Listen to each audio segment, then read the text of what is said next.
नमस्कार दोस्तों, स्वागत है आपका जेबीबी क्लासेस के ऑनलाइन प्लेटफॉर्म पर। आप सबको पता है अपन ने प्रतिरोधकों का समांतर क्रम, श्रेणी क्रम, संयोजन पढ़ लिया है। अब अपन बात करते हैं दोनों को कंबाइन करके एक नए प्रकार के संयोजन के बारे में, जिसका नाम है मिश्रित क्रम संयोजन। क्या होता है मिश्रित क्रम संयोजन, प्रतिरोधकों को इसमें किस प्रकार से लगाया जाता है, आज इसके बारे में अपन विस्तार पूर्वक चर्चा करेंगे। देखो, जैसे कि नाम से ही पता चल रहा है मिश्रित क्रम संयोजन मतलब ये ऐसा संयोजन, ऐसा क्रम यानी प्रतिरोधकों का ऐसा संयोजन जिसमें श्रेणी क्रम और समांतर क्रम दोनों काम में लिए जाते हैं। क्या कहलाता है? मिश्रित क्रम संयोजन। यानी कि प्रतिरोधकों का ऐसा संयोजन जिसमें श्रेणी क्रम और समांतर क्रम दोनों संयोजन होते हैं, क्या कहलाता है? मिश्रित क्रम संयोजन। किस प्रकार से होता है, आइए देखते हैं। प्रतिरोधकों का मिश्रित क्रम संयोजन, ऐसा संयोजन जिसमें श्रेणी क्रम और समांतर क्रम दोनों प्रकार के संयोजन होते हैं, क्या कहलाते हैं? मिश्रित क्रम संयोजन। देखो, इसके कुछ उदाहरण ले रखे हैं मैंने, 3 एग्जांपल ले रखे हैं। देखो, यहाँ 2 ओम का प्रतिरोध है, 2 ओम का प्रतिरोध है, ये भी 2 ओम का प्रतिरोध है। ये किस क्रम में लगे हुए हैं? ये लगे हैं समांतर क्रम में। इन तीनों प्रतिरोधों के साथ एक 4 ओम का प्रतिरोध है जो कि श्रेणी क्रम में लगा हुआ है। अब आप पूछोगे सर इसका कुल प्रतिरोध कैसे निकालेंगे, कौन सा इसमें सूत्र लगेगा? तो यहाँ पर दोनों प्रकार के सूत्र लगेंगे, क्योंकि यहाँ पर दोनों प्रकार के संयोजन हैं। समांतर वाला भी काम आएगा और श्रेणी वाला भी काम आएगा। श्रेणी क्रम में कौन सा सूत्र होता है कुल प्रतिरोध निकालने का? श्रेणी क्रम में जितने भी प्रतिरोध लगे होते हैं उनको सिंपल बीजगणित के रूप में जोड़ लेते हैं। जैसे 2 2 2 ऐसे करके उनका 6 ओम आ जाता है। ठीक है, अगर समांतर क्रम में लगे हो तो उनको 1 के बटे में लिख के उनका योग निकाला जाता है। तो यहाँ वो दोनों सूत्र काम में आएंगे। तो सबसे पहले अपन इस एग्जाम्पल को लेते हैं। देखो, इसमें 10 ओम का प्रतिरोध है, 20 ओम का प्रतिरोध है, इसके साथ में 30 ओम, 20 ओम और 60 ओम। ठीक है, ऐसे के प्रतिरोध लगे हुए हैं। सबसे पहले क्या करना है, आपको प्रतिरोधों का नामकरण करना है। क्या करना है? प्रतिरोधों का नामकरण। कैसे करोगे? इसको नाम दे देंगे R1, इसको नाम दे देंगे R2, इसको नाम दे देंगे R3, इसको नाम दे देंगे R4, इसको नाम दे देंगे R5। ठीक है, इसके बाद क्या करेंगे? देखो, सबसे पहले देखो कि समांतर क्रम में कौन कौन से हैं। यहाँ ये दोनों भी किस में लगे हैं? समांतर क्रम में। ये तीनों भी किस में लगे हैं? समांतर क्रम में। तो सबसे पहले इसको सोल्व करेंगे। किसको सोल्व करेंगे? इसको। तो यहां पर लिखेंगे कि R1 व R2 पार्श्व क्रम में है, मतलब समांतर क्रम में हैं। तो इनको जोड़ने के लिए कौन सा सूत्र लगता है? 1 वाला।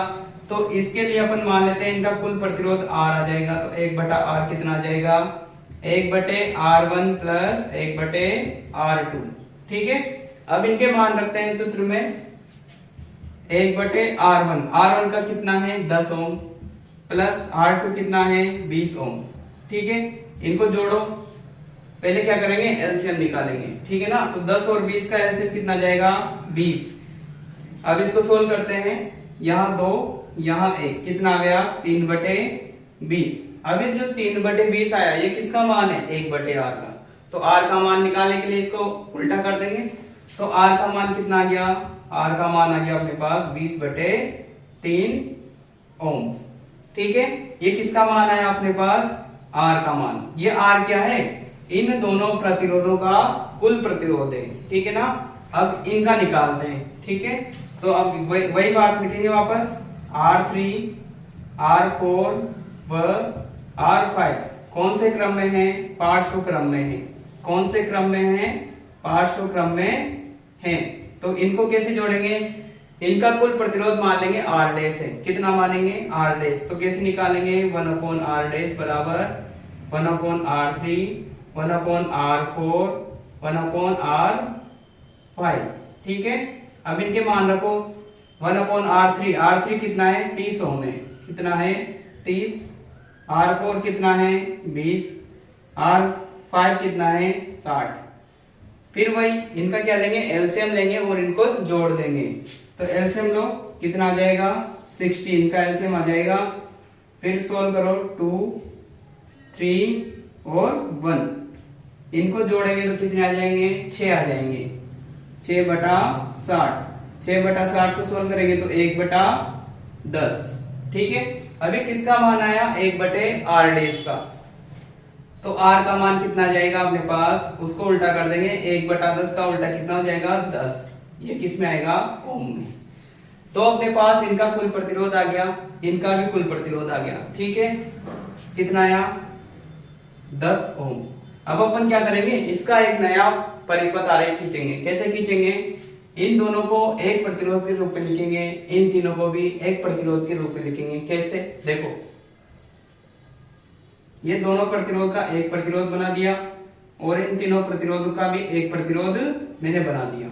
अब ये पूरा कितना आया था अपने पास, ये पूरा आया था 20/3 ओम। तो यहां मान रख देंगे 20/3 ओम।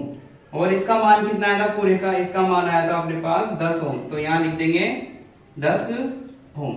ठीक है, अब ये 20/3 ओम जो है ये आर है अपने पास, ये वाला, और जो 10 ओम था ये क्या था अपने पास, ये आर डैश है। क्या है, आर डैश। ठीक है, आर और आर डैश।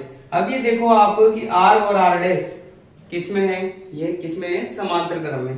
तो वापस इनको जोड़ो, आर व आर डैश कौन से क्रम में है, पार्श्व क्रम में है। कौन से क्रम में है, पार्श्व क्रम में है। तो इनका अपन कुल प्रतिरोध मान लेंगे कि R" है। ठीक है, तो निकालेंगे R" का मान 1/R प्लस 1/R'। मान रखो 1/R। 1/R का मान कितना है, 20/3 प्लस R' का मान कितना है, 10 ओम। कितना है, 10। अब एक बात ध्यान देने वाली है, यहाँ 1 के बटे में क्या है, 20/3। तो इसको कैसे सोल्व करते हैं, ये जो 20/3 है ये कहां जाता है, ऊपर आ जाता है। तो देखो ये हो जाएगा 3/20 प्लस 1/10, ऐसे ही होगा। अब वापस एलसीएम लेके जोड़ दो इनको, एलसीएम आ जाएगा 20, यहाँ आ जाएंगे 3, यहाँ आ जाएंगे अपने पास 2, ये आ जाएगा 5/20, ये आ जाएगा 1/4। ठीक है, तो ये किसका मान आया, 1/4। ये आया 1/R" का। अपन को किसका मान चाहिए, R" का मान चाहिए। तो उल्टा कर देंगे इसको, तो R" का मान कितना आ गया अपने पास, 4 ओम आ गया। इसका मान आया ये इन दोनों का आया है। तो अब जो नया परिपथ बनेगा वो ऐसे ही बनेगा। ठीक है, तो इसका कितना आएगा ओम, इसका आएगा 4 ओम। यानी कि अपन ने क्या किया, ये जो दोनों प्रतिरोध थे और ये 3 प्रतिरोध थे, इनका पूरे का निकाल लिया अपन ने। इनके पूरे का मिलाकर कुल कितना आया, ओनली 4 ओम। कैसे आया, वापस से समझते हैं। सबसे पहले अपन को एक परिपथ दिया। ठीक है, एग्जाम में क्या आ गया, मान लो ये परिपथ आ गया। उसने कहा कि इस दिए गए परिपथ का कुल प्रतिरोध ज्ञात करो। क्या कहा उसने, कुल प्रतिरोध ज्ञात करो। तो अपन सबसे पहले ऐसा देखेंगे कि कौन कौन से प्रतिरोध समांतर क्रम में लगे हैं। तो ये दोनों प्रतिरोध भी किस में लगे हैं, समांतर क्रम में। ये तीनों भी किस में लगे हैं, समांतर क्रम में। और समांतर क्रम को जोड़ना अपन को आता है। तो अपन सबसे पहले नामकरण करेंगे, R1, R2, R3, R4, R5। ठीक है, सबसे पहले इसको सोल्व करेंगे। तो इनका कुल प्रतिरोध जितना आएगा उसको एक प्रतिरोध के रूप में अपन लिख सकते हैं। तो इसका कुल प्रतिरोध आया अपने पास 20/3, और इसी प्रकार इन तीनों का कुल प्रतिरोध आया अपने पास 10 ओम। तो इसको 20/3 ओम के प्रतिरोध के रूप में यहाँ लिख दिया, और इसको 10 ओम के प्रतिरोध के रूप में यहाँ लिख दिया। अब ये प्रतिरोध भी किस में आया अपने पास, ये भी समांतर क्रम में। तो इनको जोड़ दिया, इसका टोटल कितना आया, 4 ओम। तो एक प्रतिरोध के रूप में ऐसे लिख दिया। ठीक है, ऐसे इनको सोल्व करते हैं। चलो इसको भी सोल्व कर लेते हैं। ठीक है ना, इसमें सबसे पहले क्या करते हैं, नामकरण। R1, R2, R3, R4।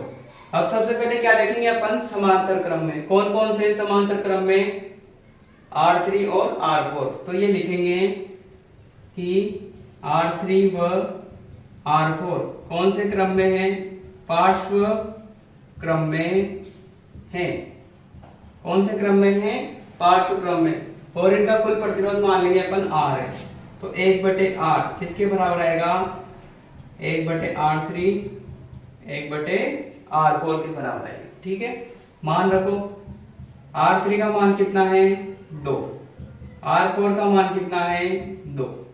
तो इनको सोल्व करेंगे तो कितना आ जाएगा, इनका आ जाएगा 2/2 बराबर 1। ये किसका मान है आपके पास 1/R का, तो R का मान भी कितना आ जाएगा 1 ओम आ जाएगा। ठीक है, अब नया परिपथ बनाते हैं। देखो R1 तो जैसा का जैसा है, R2 भी जैसा का जैसा है, और इन दोनों प्रतिरोधों का कुल प्रतिरोध कितना है अपने पास 1 ओम आया, तो 1 ओम का नया प्रतिरोध यहाँ पर बना देंगे। ये तो था अपने पास R1 जो कि 8 ओम का था, ये था अपने पास R2 जो कि 4 ओम का था, ये अपने पास आ गया R जो कि कितने ओम का है 1 ओम का।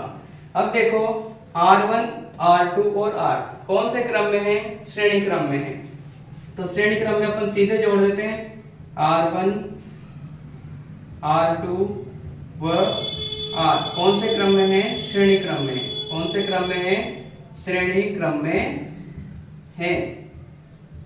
अतः मान लेंगे इनका कुल प्रतिरोध कितना है R डैश है, तो R डैश कितना जाएगा R1 plus R2 plus R कितना जाएगा, श्रेणी क्रम में सीधा सीधा जोड़ देते हैं तो R डैश का मान कितना जाएगा, R1 का मान कितना है 8, R2 का मान कितना है 4 और R का मान कितना गया 1।